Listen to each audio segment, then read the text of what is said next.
A quick note before we get into the episode. Oversharing is a podcast for entertainment purposes only. It is not a medical podcast and does not constitute medical or psychological advice. Always seek the advice of your physician or mental health professional.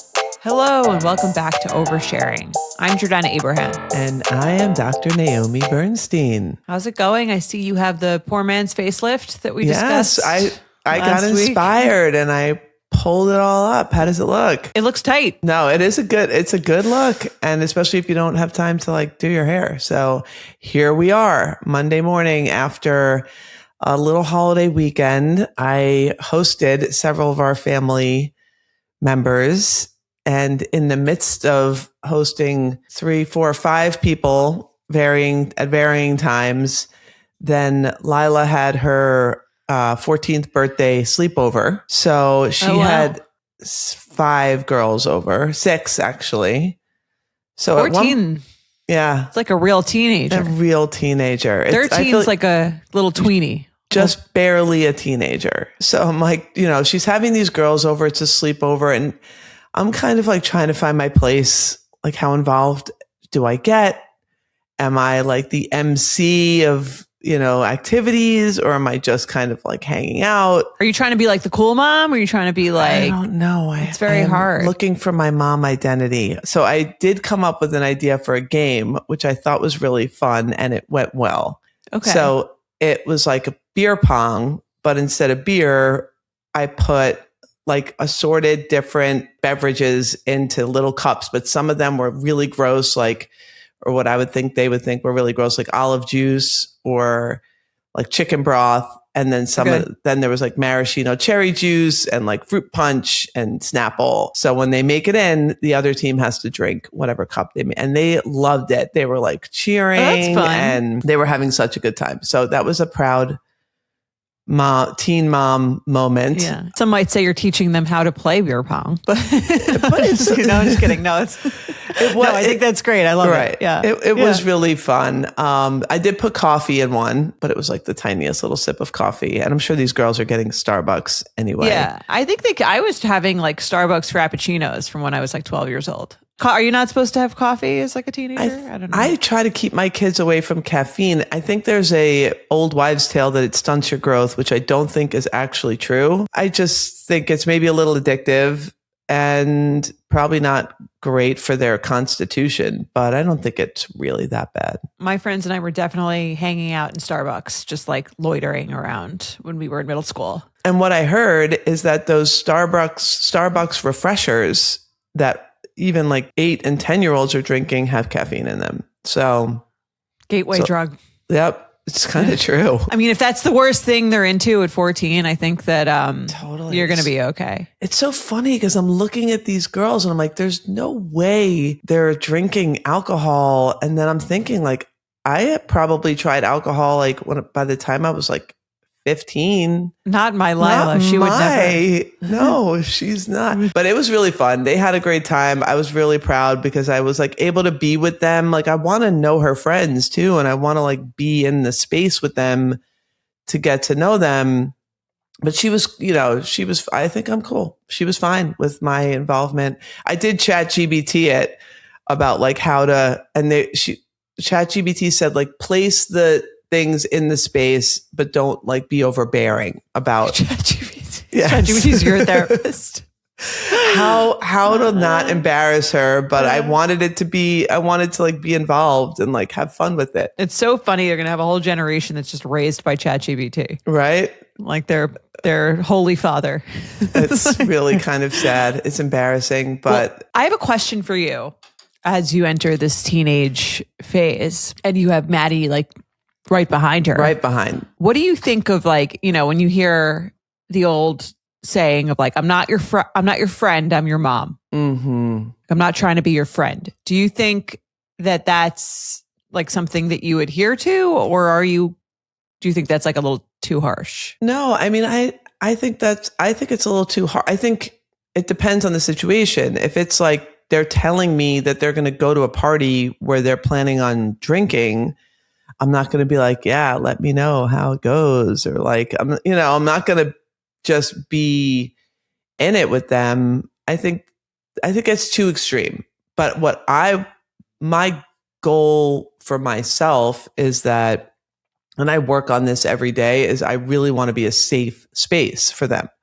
So I want them, I don't want them to feel like I'm going to be angry or punitive or get like my emotions are going to get wrapped up in what they're doing. Like I need to be cool and calm and like ask questions and listen.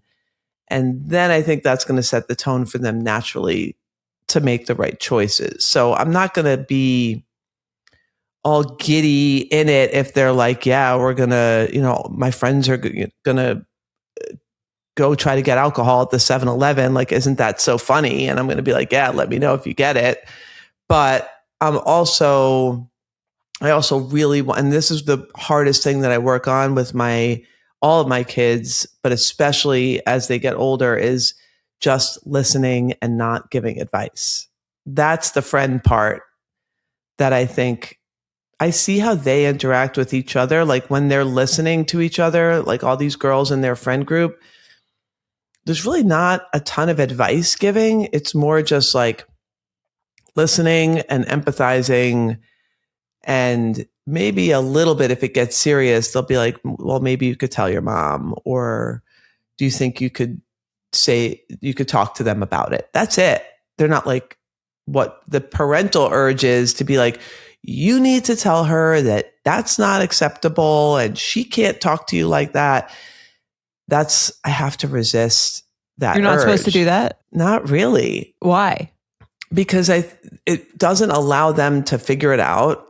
And it makes them feel like now they're going to come to you and now now they have to handle your emotions on top of whatever. They have to handle the fact that now I'm mad, or even like the Jewish comment. Like I've told you before, I live in a place where there's very few Jews, and every now and then they'll get a little comment. And in the beginning, it was very like intensely like, you have to tell the principal and I'm going to call. And she's like, please, like, do not call. Like so once there were a couple, I told you about the thing with like the porn on the bus. Yes. That was like a few years ago. Yeah. So I called and like it got back, like they kind of knew it was her that somehow. Right. What did that kid say? It was so funny. I smell a rat. Yes. So like I've kind of learned that if I keep doing that and I call the principal every time she tells me something, she's going to stop telling me things. I know I need to do more of the like, well, how did that make you feel? And what do you think you should do? And, oh, wow, that must have, I don't know, did that hurt your feelings? Or just like kind of. You would a real patient. Exactly. I have to treat my kids the way I would treat my patients, where I'm not like shoving my opinion down their throat and telling them what to do. I'm more just like curious and a safe space, which is hard because I'm like, oh my gosh, someone's being mean to you. I want to kill them. Right. But that's not the way to go. But if they ask you, like, what do you think I should say? You can answer that. Then I'm like, oh, great opening. Right. I would love that question. But the funny thing is they don't. Sometimes they do, but most of the time, I really think in general, people just want you to be with them in it. They really don't want advice. Like most people have thought about this before they come to you. They know their options. No, that's good advice even for like a friend. Totally. Or someone people ask all the time, I don't like my friend's boyfriend. And I think we kind of give that same advice of like, don't like give your advice unless it's asked for, but instead just like be there as someone they can complain to without having your own emotions in it. Once you have your own emotions, now this person who's already overwhelmed is handling their emotions and now your emotions. And at least what I've noticed with my tween teens is that they open up more, the conversation goes better, and they end up calmer at the end of the conversation when I don't bring my own emotions into it. That's a great point. I think that's great advice for any any person. I don't think it even has to just be about kids, but probably especially kids, because they're like the things people you want to make sure tell you things. Totally. And even with little kids, it's the same advice. Like if they're worked up or tantruming, you have to stay calm and you have to not get wrapped into a power struggle thing with them. Like I cannot let you act like that, because then it means something about me as a parent, as a person. Now I have to make this tantrum stop. And now I'm getting tense because I have to make this tantrum stop, versus, okay, this is just a tantrum. It'll run its course. It means nothing about me as a parent, my child. It's just a moment, and I need to let them kind of have that moment. Love that. I'm going to try that with Ron. Yeah, try. Next time he gets into his witching hour. Yes. My favorite way to look at it, and this is what I tell a lot of patients, is the zoom out and it works so well for teenagers. And I think it could work well for small kids, or even any moment that's a hard moment. If you zoom out and you're like, I'm my 95-year-old self on my deathbed, and I'm like getting to watch over my life and be like a little ghost in the corner of the room. And I'm watching let's say for you, I'm watching my, 36-year-old self, like doing the thing, parenting these two babies. Maybe they're both screaming at the same time, or what you're just like above it, kind of watching it all. And it doesn't mean, it's just a moment on the course of this huge life that you have. It takes the intensity and the meaning out of it. So when I'm sitting with one of my kids and they're like hysterical crying because somebody said something really mean to them, I can zoom out and just watch this moment. Like, oh, look at this little parenting teenage moment that we were in, versus like I'm in the moment. Like I need to make this person be nicer. I need to make her feel better. This feels so terrible. It really makes the whole thing feel less charged and more of like an opportunity for a bigger picture connection than solving that little problem. I'm going to try that. Yeah. Try it. Try it with Ron. You could try it with Mike. Try it with the whole family. Works all around. Well, I'm glad she had a fun sleepover. I do think they had fun. A real big kid now. Let's get into our show. We have a voicemail today. If you have a voicemail, you can leave us one at 646-363-6294, or you can email us at oversharing@betches.com. As always, if you want to subscribe to this podcast, you get all the episodes the day early and ad-free. And you get 2 bonus episodes a month. We take feedback in the bonus episodes. We talk to a listener. We give them like a little mini therapy session. So subscribe if you haven't yet. People really enjoy the subscription episodes. Or you can join one of Dr. Naomi's therapy groups. Yes, you can find us at naomibernstein.com.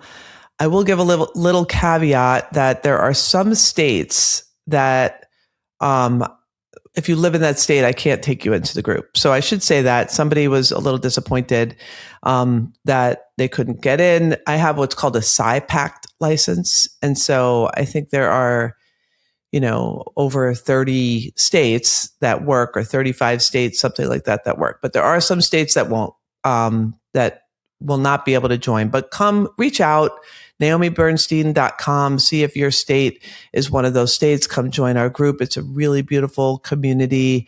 A lot of people that join end up sticking around for quite a while, because it does feel like you find a little home, a little virtual home, and some self-growth on the side. So naomibernstein.com. Come find us. Love that. Let's get into our episode. I will read our first email. Hi, Jordana and Naomi. I've been a long-time listener and love your insights and sisterly dynamic. I'm writing for advice on letting go of misplaced anger following a difficult friendship breakup. Love a friendship breakup story. I want to preface this all with saying that it's a rather complicated scenario in which I do truly see both sides. But TLDR, my best friend Amy and I lived together in the apartment for a year, after which she left to move in with her boyfriend. After leaving, she kept the apartment in her name because the landlord wouldn't support a change of name and ownership. She offered to allow me to stay with the idea that the place was now mine, but just under her name. Looking back now, I was afraid of stirring things up with management and changing the lease to my name because I wasn't sure if they'd make me reapply all over again and if the rent would go up. However, I now understand that because it's a rent stabilized building, that it wouldn't have increased by enough to cause a problem, and I regret not changing it to my name that first year. All that to say, she thought she was doing me a favor by holding on to the unit. We remained friends and got even closer once she left. I lived in the apartment without her for 3 years since, and it really became my home and cozy space. I made a lot of changes that cost me a lot of time and money because I thought I'd lived there for a long time. Each year I renewed, I asked if it was okay with her, and she assured me yes, and once mentioned that she liked the idea that if her and her boyfriend were to break up, she'd have this place to live. That should have been a red flag, but I figured it was a weird reassurance just to her mind. Fast forward to this year. I spent 6 months living abroad for work, and my new roommate, not Amy, held down the fort while I was away. 2 weeks before returning, and after a lot of stress and emotional turmoil abroad, which she knew about and talked to me for hours about on the phone, I get a text message, a text, not a call, not a message asking to talk about something serious. We had been talking on the phone just 2 weeks prior from Amy saying that she was so sorry to be sending the message, but that she would be moving in and taking the apartment back at the end of the next month because she and her boyfriend couldn't afford the lease anymore, and that my roommate and I would need to leave 5 weeks from that message. For a little more context, her boyfriend quit his job working on Wall Street to start his own business and is making a lot less money by choice, now making slightly less than I do, and has an incredibly large savings because of that time in finance. Regardless, I understand that their situation is stressful and did get it at the moment. At first, I asked for more time. I said the timing was particularly difficult for me as she knew I wasn't even home from abroad and that I didn't have a job lined up to apply for apartments with or a terribly good income after living and working abroad at a much lower wage. I even called my mom and discussed the possibility that I might have to move cross country back home because it put me in such a tough spot, and I shared that with her. She said, unfortunately, she couldn't extend it all as her lease was up, yada, yada, yada, and didn't offer to let me crash if I needed longer to stay, which actually hurt the most. For context, the apartment has 3 bedrooms, and as a couple that would leave 2 rooms open if I needed an extra couple of weeks to search or get back on my feet. Though I've since secured a new job in the last 2 weeks and moved this past weekend to a new apartment and was able to stay in New York City after all, I feel deep resentment. I feel she prioritized her unstable 4-year relationship over our friendship, leaving me to navigate a high-stress relocation during a vulnerable time. I feel that she also has been inconsiderate in her attempts to reach out and act as if she's trying to find another place when there are plenty of other apartments, and if my roommate and I could find one with a similar income, why can't she? She has reached out to explain her side, but her messages felt self-serving rather than truly apologetic to me.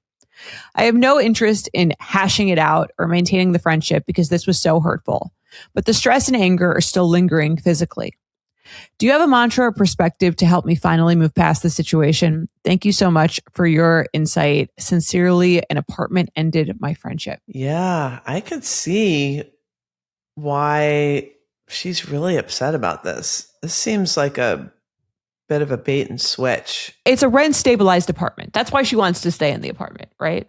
The fact that it's rent stabilized to me means that it's a lower price than what you would get on the market for a regular apartment of that size. Right. And it's in the friend's name. I assume that the friend had it before she lived with the person who's writing it. You know, our uncle used to have a rent stabilized apartment in New York City. And there was like sort of a similar situation with this where he like moved out and other people in our family, like our brothers, moved in. But then when he would come back, he would take the apartment back. So it was sort of like a favor. But that didn't sound like how this was presented. This sounded like it was presented as it's just like a formality that we're not switching this into your name because the landlord wouldn't support it, which was weird because you think the landlord would support it if it was going to mean that it was going to be unstabilized at that point if they switched it. Well, that's, I think, what she meant. I think like she meant, if I change this to my name, it's no longer like, I don't know if get the same price. Yeah. I don't know if this is New York City or not, but the way it would work in New York City is like, once you give up the apartment, they can now charge whatever the market rate is. I think that would all have been fine if that's how it was presented. Like if the conversation was just very honest, this is a rent stabilized apartment. I'm going to let you live here for a little while. And if and when I want to come back, I have the right to come back. From what she wrote in this email, it sounded like the conversation was, that I was taking over the apartment. It was now mine, but just under her name. So I just think the communication around this in the beginning was not, if it is what you're saying, it would have just been a very obvious conversation. I'm very blessed to have this rent stabilized apartment. I'm going to keep it in my name because of that, because I don't want to give it up, because I want the opportunity to come back. And I'm going to do you a favor and let you live in here for a little while. It does sound like if this is New York City and it is a 3-bedroom apartment, that's pretty crazy. Like, yeah, it's hard because like the conversation at this point was probably years ago, right? And it seems like a little vague as to how it was presented, where she says she kept the apartment in her name because the landlord wouldn't support a change of name and ownership. To me, that discussion would probably have centered around the fact that the price would have gone up, right? But like, and she says she offered to allow me to stay with the idea that the place was now mine, but just under her name.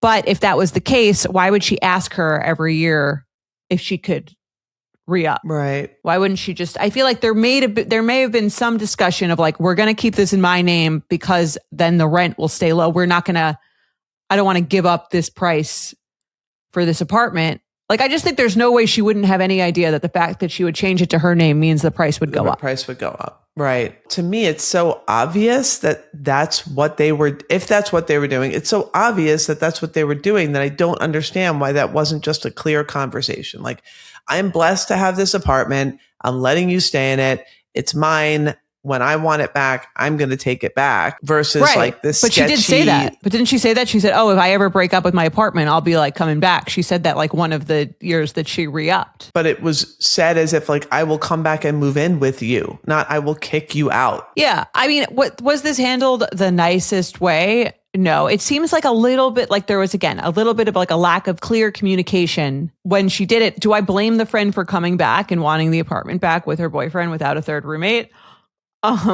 No. I think that's sort of, if it's in her name, maybe it's like a family apartment situation that you're saying that it is. But if it wasn't presented like that, I still find it annoying. If it wasn't presented as like, I know I have a gem here, it's mine, I'm going to let you use it, versus like in name only. She was definitely using that legal hold that she had on the apartment, not just as like a little inconvenient thing that we're just going to slip away. It was, she wanted to maintain ownership over it, in that as a rental, because it was valuable, but it was never presented like that. That just does bother me. And I hear the fact that it's a 3-bedroom apartment. They have 2 open rooms. She could say, hey, stay for a few months until you figure out what your next move is, because she knew that she was a little stressed about the timeline. Right. She could have said that. I agree. I also do think that 5 weeks is enough time to find a new apartment. It's not like she said, I'm coming back on Saturday, like I need you to be out. 5 weeks, especially, again, I don't know what every rental market is like. If she's talking about New York City, where I've lived, you can't even really look for an apartment before 5 weeks before you're supposed to move in, because the leases are so quickly turned around. So to me, it's not like, oh, are leaving me on the street. She's like, I'm giving you over a month to find a new place. The amount of time, the length of time that she gave as a thing, I think she could have offered, hoping she wouldn't say yes, because again, I think 5 weeks is a long enough time to not have to do that. Clearly, there's some miscommunication maybe about how this was presented. Maybe it was like vaguely present. Like maybe if the friend was here, she might say, I actually did tell her that I thought I was basically telling her, yeah, it's clear by saying I'll come back if I break up with my boyfriend, or I don't want to, the price is that we have such a good price, I'm going to keep it in my name for that reason. Because if I shared a lease with someone and they moved out and they wanted to keep the apartment in their name, I would have to have like a pretty strong understanding of why they would want that before just being like, it's just annoying to have to reapply. Right. which doesn't sound like a legit reason to That's what I'm saying. take over the apartment. To me, the idea that she wouldn't have some sense of like, she wants it in her name because it's a very good deal. So and in some ways she is doing her a favor if it's in her name. You take a risk by putting an apartment in your name. If she damaged it, it would be on the friend. Her name is on the lease. Like, she's liable for, if she didn't pay, the friend would have to pay, like the rent. So I think there would have to be some sort of understanding that like it was so that they could keep the price for this apartment down. I don't know. She seems to have a misunderstanding about this listener, because as I'm reading this sentence, however, I now understand that it's because it's a rent stabilized building that it wouldn't have increased by enough to cause a problem. And I regret not changing it to my name that first year. No, so, I don't think she understands how rent stabilized apartments work. Right. Like when our uncle left his rent stabilized apartment that he had in New York City, they paid him to leave. That apartment was so big. It was huge. Yeah. It's like, it wouldn't be like, incredible. It wouldn't have gone up like $50 a month. It would go back to the market rate. Right. Which if that apartment probably was like $1,100 at the time, $1,100 a month or something, and it would have jumped to like $4,000 a month. Yeah. At the time. Right. It wouldn't have stayed rent stabilized. They don't like do that. They don't make like new apartments that are rent stabilized. Right. Based on that sentence, you're right. I don't think she understands what that means. And maybe the friend who did understand it, I guess it's not her job to explain it to her, but it does sound like some lines were crossed there in the way that it was presented as in name only, like just as like a throwaway. But no, it's not a throwaway. It's like a big, huge deal. It's like thousands of dollars a month. And the friend was probably thinking like, I've been doing her this really big favor, letting her stay in my rent stabilized apartment for 3 years at this very low price where she's gotten this great deal. She should be thankful. And now like, I'm going to need it back. Yeah. It was just, I think in the reality, but the way that it was communicated was, I think, a little sketchy, or like left out on purpose because she didn't want it to seem, or maybe it was just, I assume she knew exactly what was going on here and we were both on the same page. But yeah, I can't imagine a situation where that was and I wouldn't think she would leaving it in her name so that she could eventually move back. Take it back. Yeah. And I also don't think like her boyfriend's finances have anything to do with it. Yeah, no, she's kind of bringing into it where she's like, well, he quit his job, but he has all this money saved. Like that's not really your business or relevant. Yeah. Yeah, I agree. Maybe it does just boil down to her not understanding what rent stabilized is. Because it sounds like she thinks, oh, I should have just done it in the first place, which then wouldn't have been like a favor, I guess. It was just like a little inconvenience in her mind. So anyway, we agree. We kind of see both sides. It sounds like you're more on the page of this friend did like not that much wrong. I think the communication was pretty terrible. And it felt like a bait and switch of like, oh, it's no big deal. Just leave it in my name. Like, let's just leave it in my name. No big deal. Right. Versus but if someone said that to me, I would be like, no, like it's going to be in my name. Yeah, I agree. And I do think the problem is when she brought this up, I think there was like a lack of communication at the time of like, wait, I'm so confused. Like I thought it was just in your name only. Like, why now do you feel like you have ownership over this? When the way it was presented was that it was just, we were just leaving it like that, but now it was mine. Like, it felt like she didn't call her out on it. Maybe because of what you're saying, maybe there was a little bit more of an understanding of what was happening here. I think there's a little bit of like a revisionist history maybe going on here. Yeah. Just because like, why would the apartment even only be in her name? I'm assuming they didn't get the apartment together. Right. Like I assume it was the friends before. Friendship ending over money, basically legal stuff. It's a tough one. And even this, we see a lot of like the boyfriend moving out, moving out with your boyfriend. Like that's sometimes can be really hard. But she seems resolute. She's not interested in rekindling this friendship. But I do think if what she's looking for is how to release some of her anger, I think you can look at it as like maybe your head was in the sand a little bit. Like maybe you did play the part here. If you want to take some ownership over it to release some of that anger towards her, that maybe you were in a little bit of denial about why this was the arrangement. I don't think it's a friendship ending infraction to me. If it is to her, that's fine. I think if she did want to like smooth things over, I think she could have a conversation with this person and say, hey, coming back and taking back the apartment, which is your right to do, as you've hinted at over the years, could have been done with a phone call and could have been done in a way that gave me a little bit more grace. I'm going through a hard time. You knew that. I would have appreciated it if, like you would have given me more time or offered to let me stay or just done something to show that you cared about my current situation. And I think something about the way it was presented was a little sketchy. I will stand by that. Assuming it was presented as she's...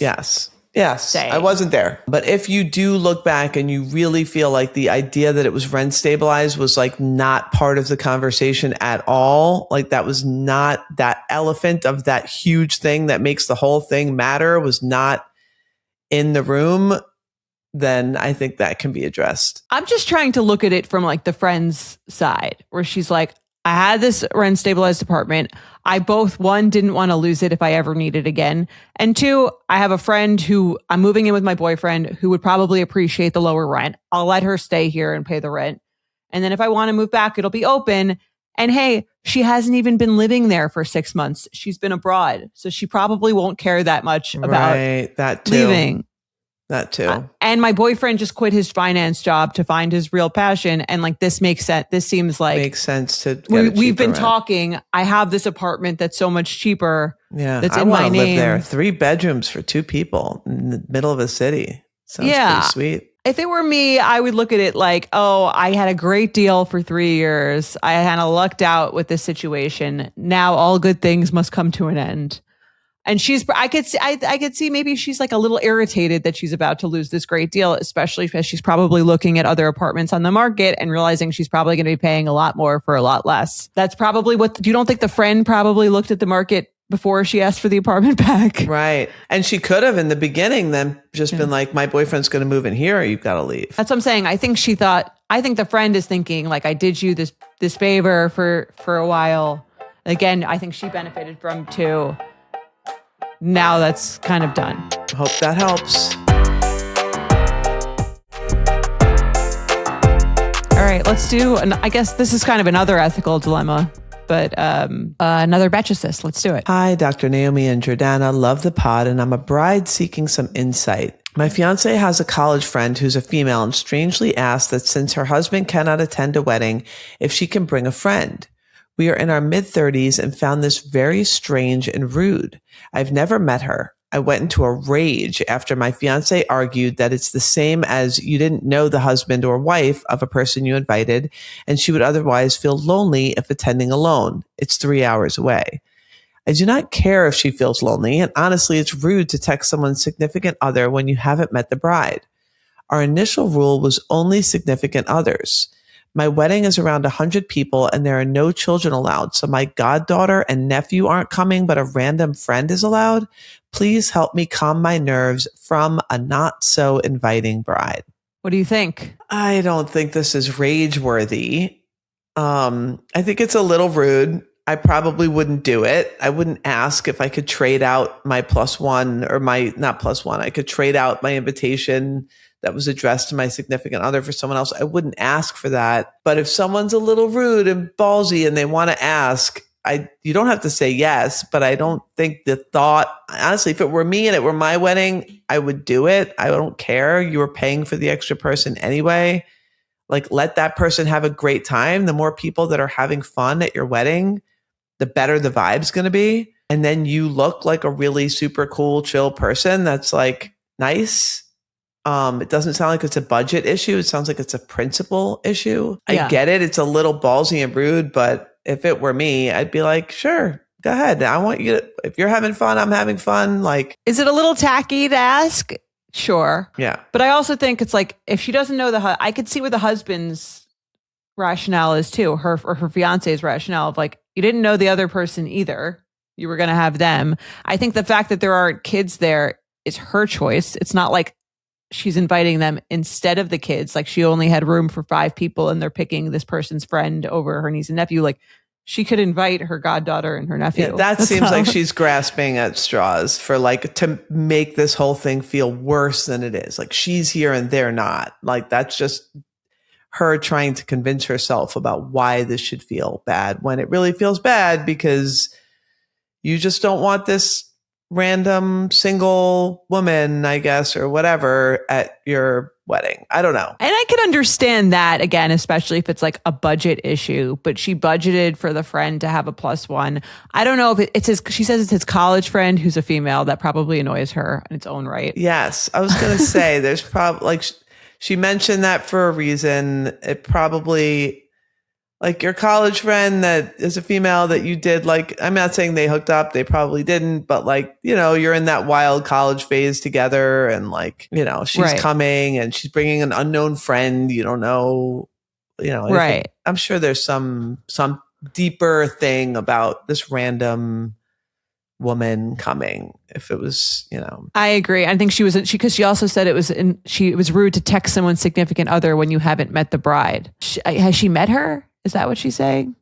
Yeah, I couldn't figure out if that was like she texted her to ask. I don't know. That was confusing. But like, it seems like she has a problem with this friend, which is sort of where it's coming from. I kind of think a +1 is a +1.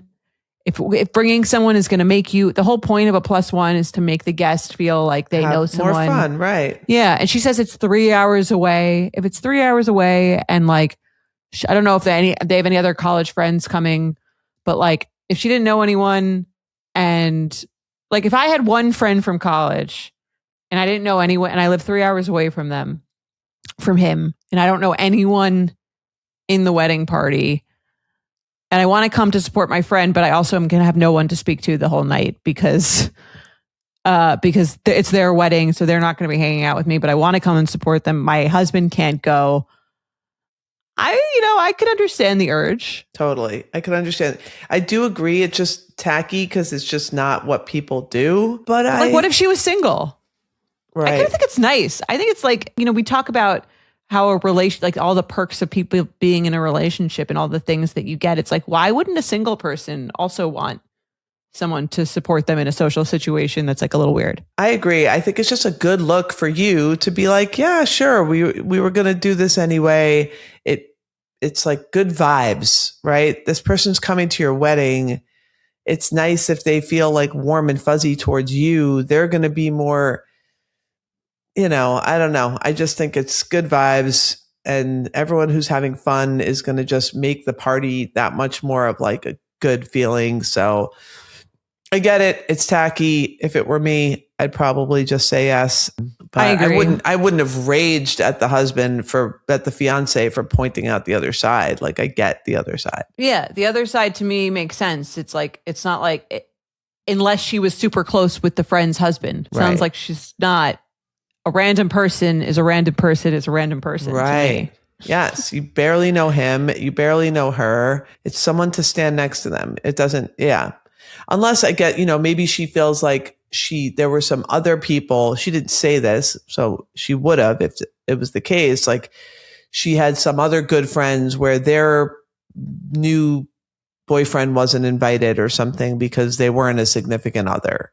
Just doesn't really want care about this person having a good time. Like she literally said, like, I don't care if she's lonely.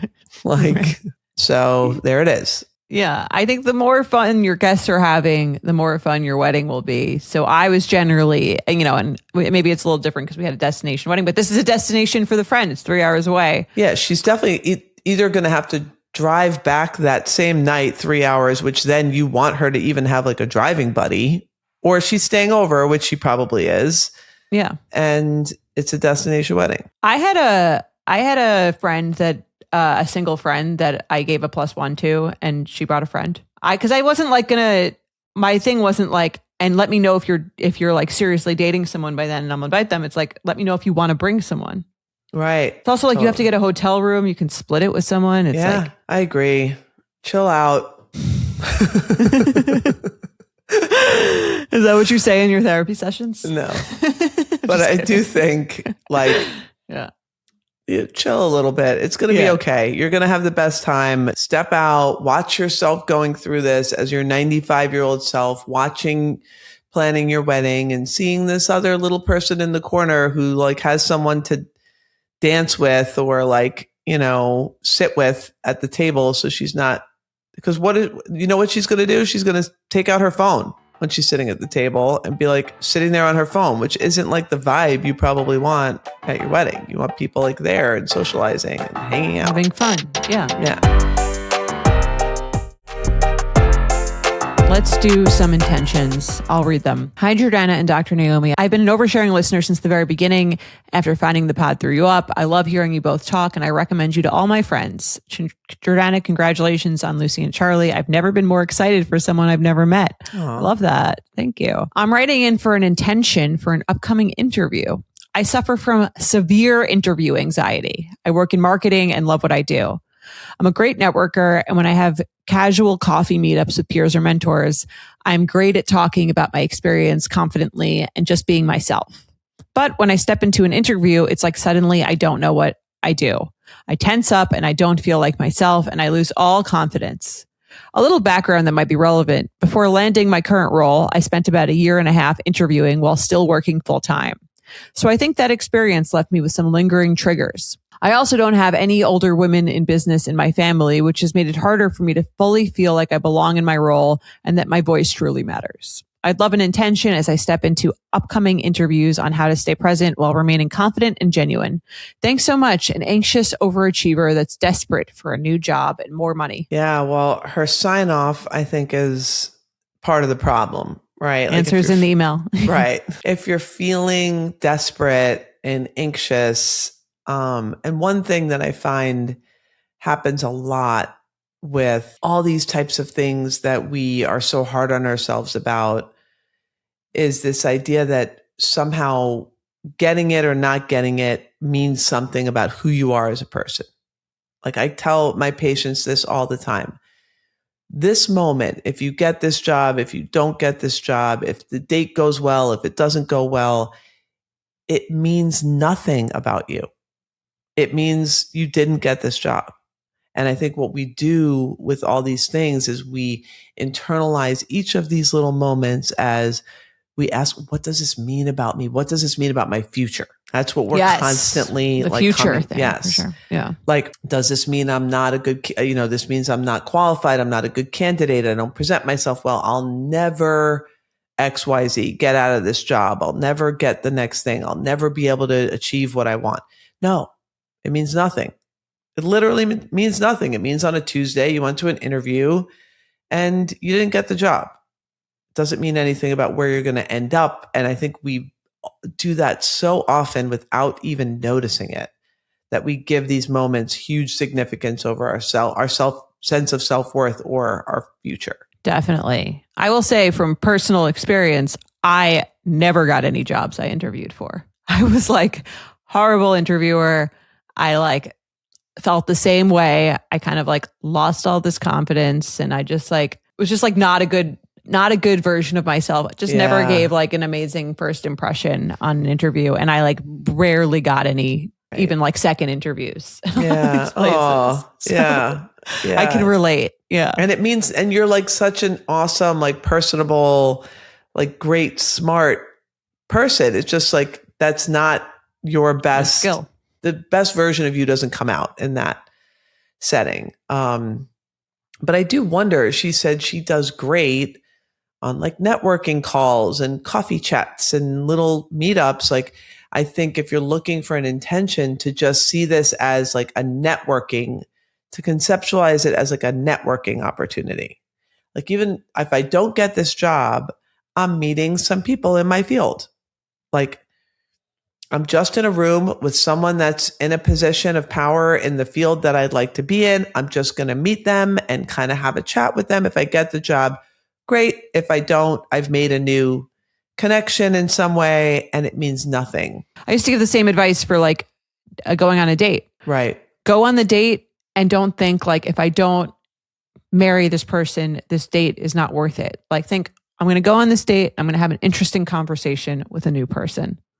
And if that's your bar for like a successful thing, you're going to come as a better version of yourself than like, as she says, signs off, desperate. Right. Desperation can be felt. It's like tangible.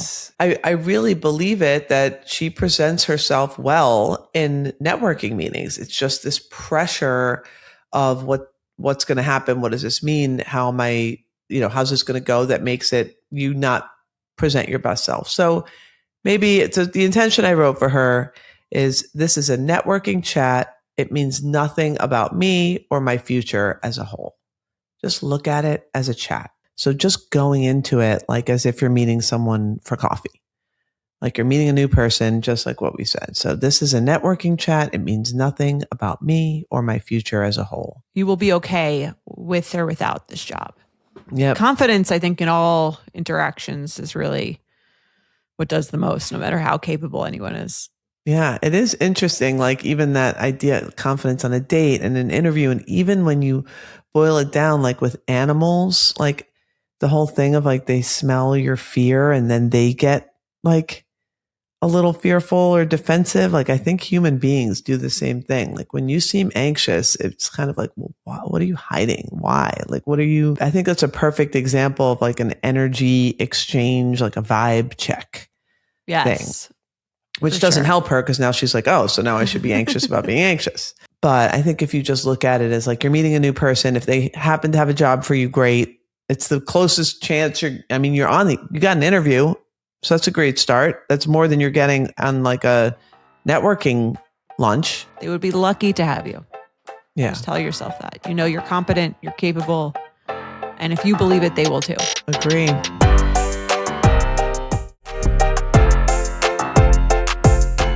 All right, let's do some triggers. Our first one's a voicemail. Let's roll the tape. Hi, Jordana and Dr. Naomi. I wanted to overshare a triggered. So I live in the city. We live on a small street, so cars can't park on both sides of the street, and a lot of the homes don't have driveways, and mine is one of them.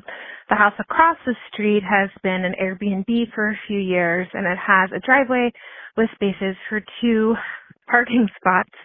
Well, we had recently a new neighbor buy the house and they're permanent residents, and they have a big pickup truck, and now the man who lives there across the street keeps on parking in front of my house, which is my parking spot. But I'm very triggered by it. It's very annoying to have off-street parking. I understand that this is communal space and you can't claim a parking spot on the street, but our neighborhood, we've sort of respected first right of refusal for the parking spot to be whoever lives in that house, and he has two unused spots and a driveway.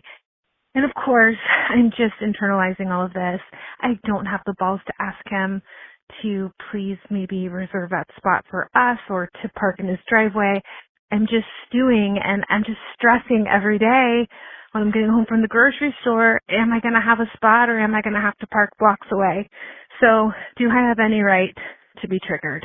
I think she has to just have the conversation. It can't hurt. He could say no, which would suck because it is like communal space. But I think if you said, hey, he just might be aloof, and kind of be like, oh, I'll take up this spot. And then if I have a couple of guests, then I definitely have all these spots open, like a little hoardy. He might be like hoarding the spots a little bit. Like, I'll take this one first. That's a good point. I didn't even think of that. Because at first I was like, why would anyone park on the street when they had a driveway? But maybe he has people he has guests coming or something. He's just like, ooh, I can take this one. And then I still have like 3 open or whatever. Right. I almost imagine kind of like when you're trying to find a spot, the airport, like when we go to the airport, there's like 5 of us, right? So I might be strategic about I can kind of how can we have enough space here? Like maybe I'll take this corner seat and this seat, and then it will kind of force this person to move here so we can take up a little more space, have a little bit more breathing room. Yeah, like when you book the aisle seat and the window seat and hope that no one takes the middle. Exactly. So he might be kind of just hoarding parking spaces, not thinking about, which is rude, I get it, not really thinking about you and that's your spot. Like he just might be a little aloof. So I think if you mentioned it to him nicely, like, hey, I noticed that you park there and that your spots remain open, then I end up having to park up the street. I wonder if you would mind just, leaving that spot for me when you can, because otherwise I have no place else really to park here. And it's tough for me to get my groceries in if I have to park around the block. I would drop off a little note with a basket of muffins, just to show that it's like in goodwill. I feel like people are likely to like be more considerate. Again, honey, I think catches more flies than vinegar. So I think if you just like left him a really nice note and a little welcome gift, if someone did that with me, I would feel like shit and also not park on the street, or at least pick a different spot. Yeah, I think if you're just really nice about it and present it as an ask, so then he can feel like he's doing you a favor and he can feel like a good person rather than feeling like a bad person. Like if you approached it like, it's so rude, this is the only, then now he feels like a jerk, and that's going to make him just not have good energy, versus being like, presenting him with an opportunity to do something really nice for someone else. And if he's still parked there after that, I think that would be very triggering. But the fact that she hasn't asked him yet, like she comes up every day and she sees this car and she's just like livid. It's like, he just might not be thinking about you at all. So some people are just a little aloof. And I, like sometimes even we'll be walking out of the grocery store and I'll just like kind of walk like up the middle of the where like the cars drive, like to walk to my car, like walk up the middle. And I'm just like not thinking, like, and then so we'll be driving and Jeff will see people walking up the middle, be like, are they unaware of the fact that there's like other people in the world? And I'm like, yeah, sometimes I kind of don't realize like there might be someone else that wants to drive here. I'm just like kind of like happily walking with my stuff, like up the middle of the street. I'm the same way. Yeah. It's like, no, I don't think they're doing it intentionally. I think some people are just a little aloof and they need a gentle little nudge. What makes you want to get out of the way more if someone's saying, move, bitch, you're in the middle of the street? Or like, hi, sorry, I'm just trying to get around to the other thing. Do you mind if you like, you'd be like, oh, of course. Of course. And then I end up feeling like, oh, I can't believe I didn't realize like how, I agree. You got it. I know you said you don't want to, and you don't really have the, gumption to do it, but I think you got it. If this is bugging you every day, I like the idea of dropping off a basket of something and a note that says, welcome to the neighborhood. Hopefully that's received well, and then you solve your problem for years as opposed to just being irritated every day. That the little gift idea is such a great idea. Just a side note story is that Brooks went to the orthodontist. He had to get this, he had to get an expander put in, and it's like a metal device that like lives in the back of your mouth. So when it first went in, he was really uncomfortable. He was kind of like panicking a little, like, what do you mean this thing is not coming out? Like it just staying in there. So he was like kind of freaking out. And while he was in the office and he was like crying and like kind of like, take this out. Can you please take this out?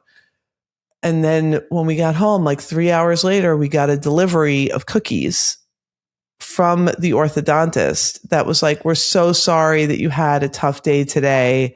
Hopefully this can like, hopefully you'll have sweet dreams or something before you go to sleep. And I was just like, sold. Yeah. The smallest gesture goes like a long probably way. Like a $10 little thing of cookies, but now I'm going to recommend them to everyone. They're like the best place and so thoughtful. And, they were thinking of him and they were upset at how uncomfortable he was. It was he can eat cookies with his expander? Yeah. Well, he can't have candy, but he can have, okay. like they wouldn't send candy, but they sent cookies, which he could have. Yeah. So it was just like a little gesture, really, I think can go a long way. You must be paying top dollar for that expander. Don't even get me started on orthodonture. It's kind of crazy. Yeah. No, that's funny. But yeah, I think because now you think of them fondly. Yes, whenever you totally. think of them. And and that's this particular orthodontist, that's their whole vibe. Like they want you to feel like everyone is so nice and friendly and accommodating. I don't know. It's hard to get the appointment slot you want. But when on the things that are no skin off their back, really, they're really just sweet and friendly and try to do all the right things. So the little bits matter. Yes. Be like the orthodontist. So because she hasn't said anything to him yet. Yeah. I give this a 4 because it is irritating. If she had asked him nicely and he was like, I don't care. Yes. I'd give it and his 2 spaces in his driveway were that just are empty. Open. Yeah. I'd give it a 7. But because she hasn't even asked him yet, I would say it's 4 because it is irritating either way. But yeah, I would agree with those ratings. Okay. Let's do one more. Hi, Dr. Naomi and Jordana. Love the pod and your sisterly bond so much. Thanks for all that you do. Jordana, congrats on your baby girls, and I hope you love the mom, not mama, chapter of life. I'm writing in about a trigger situation that happened about a year ago, but still colors my relationship with my mother-in-law today. Last year, I was pregnant with my second child, and my brother-in-law's wife was pregnant with her first. When I was 6 months pregnant, my dad died after a horrible year-long battle with cancer. I was extremely close to my dad and visited him often, which my mother-in-law knew. She sent a nice card and food to my mom, which was very appreciated, and sent me a text, but otherwise did not mention his passing to me. About 6 weeks later, my sister-in-law was on her baby moon when her dog passed away after a freak accident. My mother-in-law was absolutely distraught. It was all she could talk about. Notably, my mother-in-law said to me, out of the blue, how upset she was by the dog's passing and that she hoped sister-in-law could survive this devastating loss, especially because she's pregnant. I was quite literally too stunned to speak. My actual dad just died, and I had mere hours to mourn him before flipping back to mom mode for my toddler. But she's concerned about my sister-in-law surviving the death of her dog? I love my dog, but losing a dog, it doesn't even touch the loss of losing a parent. I know my mother-in-law probably just wasn't thinking about me, but it seems extremely insensitive when she knew what I was going through and completely ignored it apart from the one text she sent to me. Am I overreacting here, or am I justified in being triggered by this comment? Thanks for listening. Sincerely, not the favorite daughter-in-law. Yeah, I think that's a insensitive comment to make to her in specific. Is this is this her daughter, or is this her other son's wife? It wasn't clear. It could be either. I had that question too. I think it does make, if it's her daughter and maybe she knows, she's seen the dog and knows the dog and has a relationship with the dog, or even if it's the daughter-in-law. Or just if she's talking every day to this daughter and she's crying and she's sad and she's more in it with her because they talk every day. But I have a feeling it's not because of her sign-off, which I didn't realize until the sign-off, not the favorite daughter-in-law. So it's probably the other daughter-in-law. Right. So that's more triggering, I think. If it was her own daughter and they're talking every day and she hears her depressed and she's coming over and helping her with the baby because she's sad or what, that's different than, two different daughter-in-laws, 2 different losses. And she felt like she got a lot less empathy and care from her. Right. I think it might just have to do with the mother-in-law, knowing the dog more, because I'm assuming it's her son. It's her son's dog, right? Yes. So she's thinking of I know the dog. I've seen the dog. I'm around the dog a lot. Now I have I a come more personal over and connection the dog's not there. Yes. So she's probably herself just maybe, and not that she's not sad for your dad, but I'm assuming she probably didn't know him that well or didn't know maybe that much about your relationship or something. The fact that, she sent a text. I think the way she handled when her dad died, she said she sent a nice card and food to her mom and sent her a text, but otherwise didn't mention the passing. I think that's kind of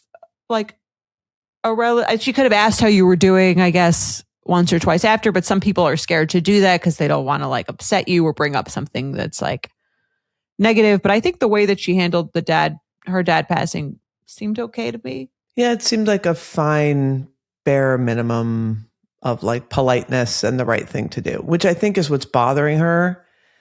I think it was fine. She checked all the boxes of what she sent something to the mom and she sent her a text and she did the right thing. But I think it didn't, what's bugging her is that she didn't feel really her pain, or it didn't feel like a genuine Like she was really understanding how she was feeling, how hard this was for her, like leaning into it. It was more of like a etiquette, politely did the right thing. But with this other loss, she's really like in it and feeling it and compassionate. Like I think she felt like maybe she was missing some compassion that now this other sister-in-law is getting for a dog when she didn't get that compassion. She got the polite, right thing to do. You know, I think for some people, that's what you do. You do the right thing, but there is a difference. You can feel the difference between like, I'm checking the boxes so that you can't then, I think this happens a lot in families. Like you can't say that I didn't like do the thing, but I'm not really feeling the love and the compassion and all that. No, it's true. I also think there's an element, again, not to say that that's not hurtful. I think there's also an element of like the suddenness. She said the dog died in a freak accident. Yeah, that's a little. Yeah. So I do think if like maybe she was talking about how her dad was sick and maybe it was more expected, it seemed less of like a shock.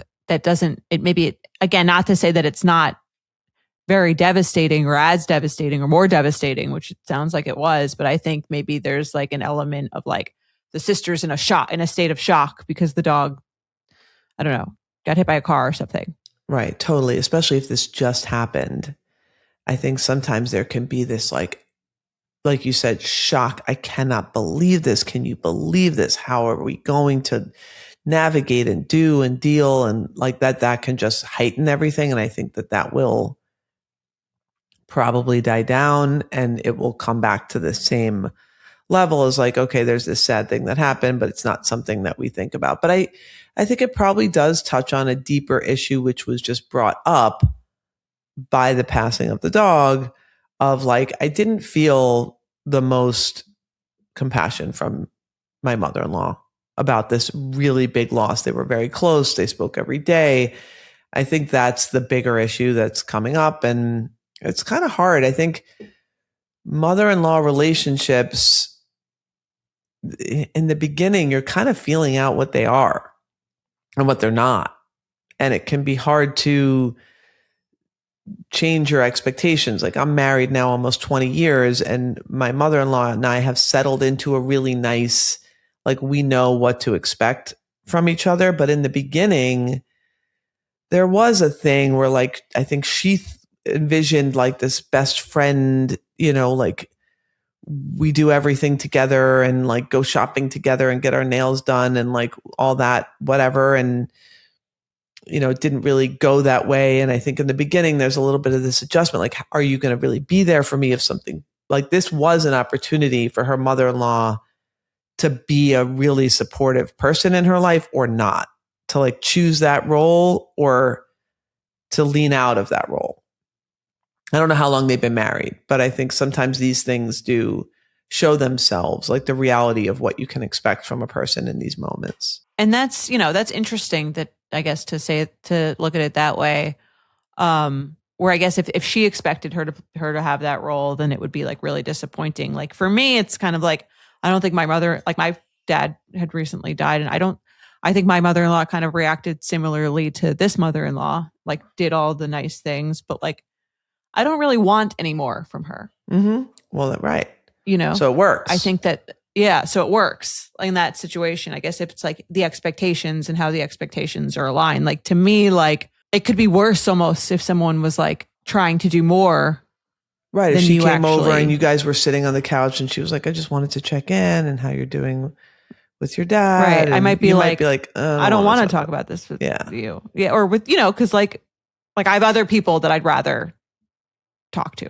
Oh, it's interesting. I think it matters at what age sometimes you get married in life and like what your own family situation is like, what your own relationship with your own mother is like. I think all these things kind of play into the mother-in-law dynamic of like what you expect of them, what they expect of you, how much closeness you want, obviously how they behave, and it all plays into it. But sometimes it's hard because there's so many different types of mother-in-law, daughter-in-law relationships. There's some that are like super close. They're like talk all the time or every day. And then there's some where you're like, all right, we see each other on holidays. We do the nice, polite thing. So there's such a huge wide range that you can come into it with two different expectations sometimes. So what would you say? Do you think this is triggering that she said that she told her? I don't know.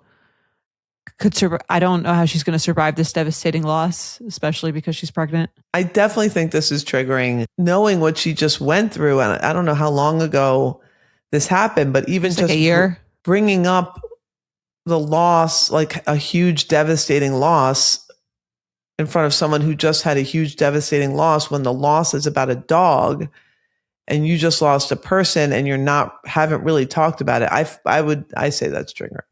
I think it was just aloof. It was a moment. She was lost in her own. I don't think she's evil for it. Right. I don't think she's a bad probably person. The shock. Yes. I think she's in shock. She's dealing with her own grief. She was having a little tunnel vision in that moment about the shock of losing this dog. And I get it. I don't think she's a bad person, but I can see why this is triggering. And maybe she has, this to me seems like it might stem from the mother-in-law, maybe having a closer relationship with that sister-in-law. The answer's in the email. Maybe the relationship that she wanted to have with a mother-in-law, she has with the other one, which can feel more isolating than not having it at all. Like, I don't feel like with my mother-in-law, I have the same relationship that she has with hers, but I don't have another sister. She doesn't have another daughter-in-law that I feel like she's so much more intimately close with. That might bother me more if she did, rather than that just not being kind of like the way we interact. Yes. And leads me to believe, to your point, that maybe she was spending more time there and spending more time with the dog, and like that this dog was a loss for her because maybe they spend more time together. That's a hunch. We don't know. But I could see that being the case. And it's also this underlying thing of like, they're a little bit closer. And again, what does that mean about me? Nothing. Yeah. But you can go to that place of like, I'm less likable. I'm not nice enough. Maybe I should be kinder, or maybe I'm not. Nothing. Maybe they live closer. Maybe they just have a similar energy. It means nothing about you.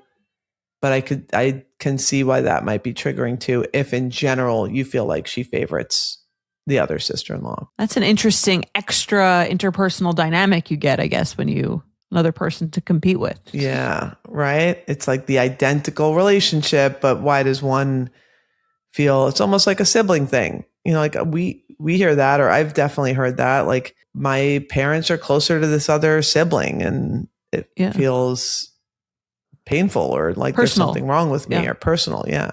And then when that happens, there's two things that you can do. You can either like villainize the person who's closer to the other person, or the both of them, to be like, they're just mean and not nice and rude.